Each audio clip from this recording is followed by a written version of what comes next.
Bana gini watu wanali Kiswahili. Leo imeingia kwa macho yake tena. Kawono donje wange kendo. Leo imeingia kwa macho yake tena. Abana ng'onyi bana gini wacho baraki bana wakonyi bana. Ati imeingia kwa macho yake tena. Dong aya kawono donje wange kendo. Bana ngomi ibi ero kawalo gi.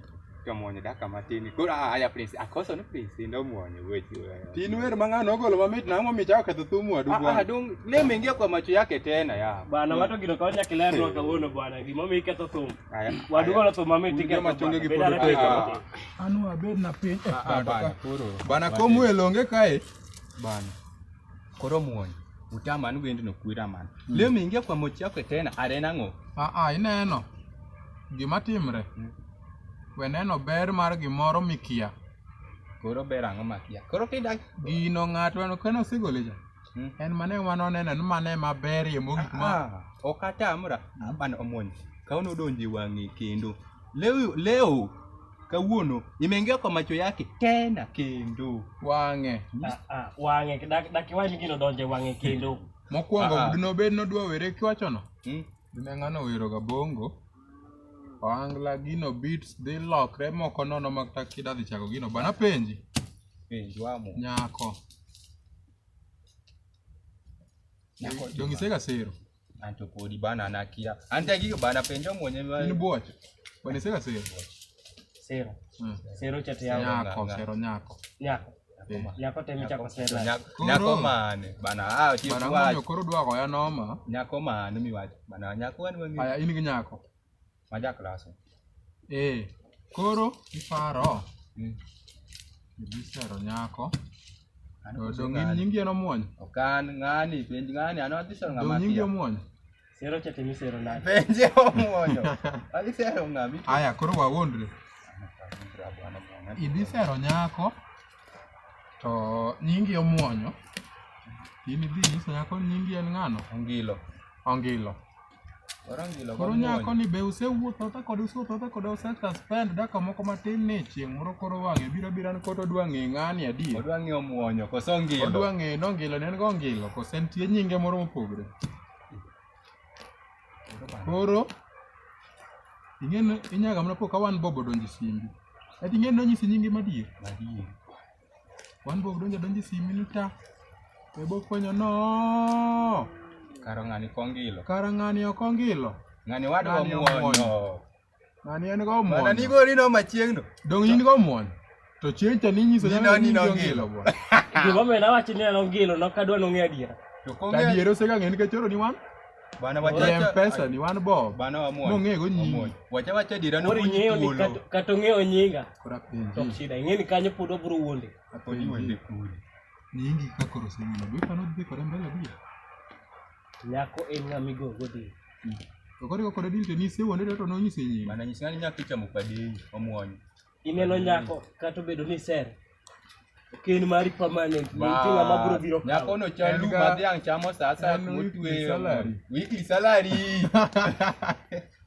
Wale kawinjo kiwoyo babu. Monthly installment. Weekly installment. Mano to en. Installment ma week. Bato installment go tano kanya yie. Ma week ma installment ma yom ma week. Marom go gino ni. Becha. Okwach. Ngiro nigori no.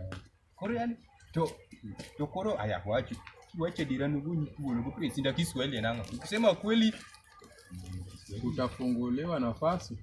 Utafunguliwa nafasi nugo nyikuono. Lakini okodonj kanyo. Aingi.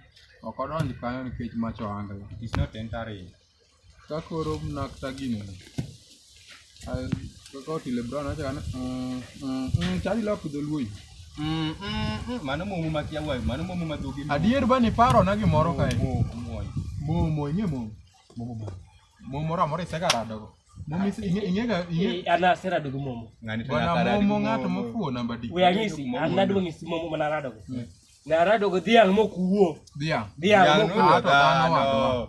Ongilo ni mondo nyaka nyako. Kori neno. Bana momo onyuolo nyithindo 10 to gadi. Bana mano Gario.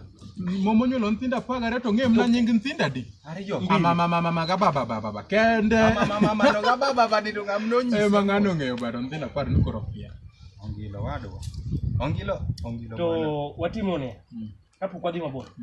Japiny, wakonyre. Koro ng'eni warangi dongruok mar pinywa. Dongruok mar pinywa nyaka warang. Koro kaka Koro piny dong. ineno koro wach momo mikelono. Wach momono nyalo ketho piny. Adieri ng'ene Gimomiyo wach momo nyalo ketho piny en gimoro achiel. Mano ongilo Koro man. rangi uru siasa. siasa. Iparo ni koro ka momo dhi telo. Odhi chako wuoyo gi jopiny nang'o. Dong en ga ni ikia ang'o. To wan koro wan jok makiago. Wadhi somo science ko nang'o. Nitie piny kacha kata kinenoga TV koket kamae madong TV. Aeto bathe piny kamae nitie gik moko mindi Abana iwuonda bwana. Koro kadwa somo piny isima ka asomo nang'o. Mano mabe si madier masi maritim gicha. Piny en chini Kiswahili. Bwana tuko chini bwana. Gama ne chala kai. Bwana tuko koda bwana. Masi mok nyane. Yaani sima mimi ndigo bwana. Bwana. Bana tani. Wacha dier bwana. Sima mimi ndigo bwana. Ongilo. Bani tida negati nena. Kora mi wanga. Bani dongena chatu ute bwana. Bana yani gina bwana anbe kisenega tako. Ongilo we. Ongilina nge sema mama wonge nok ngeriga. Ongilo mama wonge nok ngeriga we. Kisenega tako ikela ne gin. Okana mi bwana. We ane. Kana mi bwana. Wawil gisim, mar sim. Koro nyako mnenga nyundo chemo kelo lweny. Bani paro ni wende moko to chal ga nade. Wende moko ngaka kiende. Yasatia. Aya, mama ne penjo godhiambo ni kara chiwo de Kiswahili. Mama. Chiwo daire.